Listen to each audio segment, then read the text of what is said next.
something people don't talk about in public anymore? Pussy farts.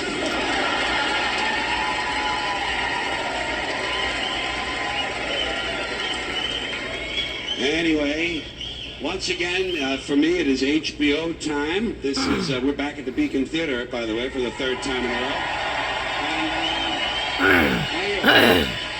And I do, as some of you know, this is the 12th show. I've been doing them since 1977. It usually takes me about two and a half years. And that means for the last couple of years, I've been floating around, bouncing around the cities and the towns in this country, and the theaters and concert halls, you know, working on my stuff. Probably been in your hometown a couple of times since the last time I saw you. Hey, me, if they got a zip code, I'll fucking be there. Okay?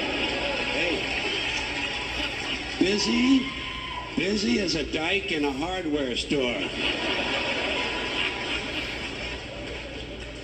Now, did you ever notice up on a barn, they got a weather vane up on a barn? By the way, I don't do transitional material. You probably picked that up right away, huh? Right. Yeah, I just kind of go right into the next thing, and at this moment, we're on barns.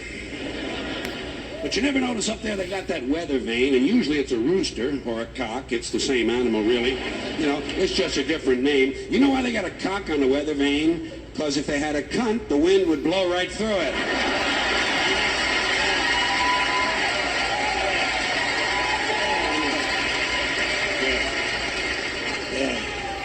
Well, a lot of people don't know that.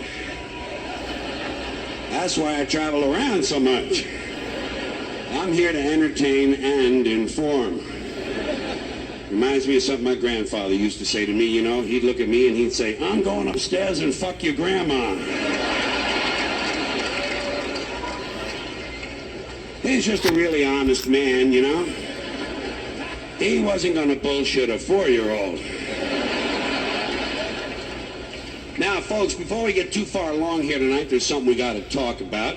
Everybody knows what it is. It's in the air. It's in the city. And naturally, I'm talking about the events of September 11th and everything that's happened since that time. And the reason we have to talk about it is otherwise it's like the elephant in the living room that nobody mentions, you know? I mean, yeah, there it is sitting on the fucking couch and nobody says a word. It's like if you're at a formal garden party and you go over to the punch bowl and you notice that floating around there's a big turd. And nobody says a word about it, you know? Nobody says, lovely party, Jeffrey, but there's a turd in the punch bowl. So we got to talk about it, if nothing else, just to get it out of our way so we can have a little fun here tonight, because otherwise, the terrorists win. Don't you love that stuff?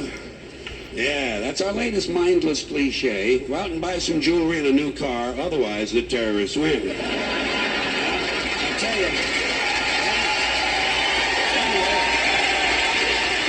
Yeah. Those business assholes really know how to take advantage, don't they?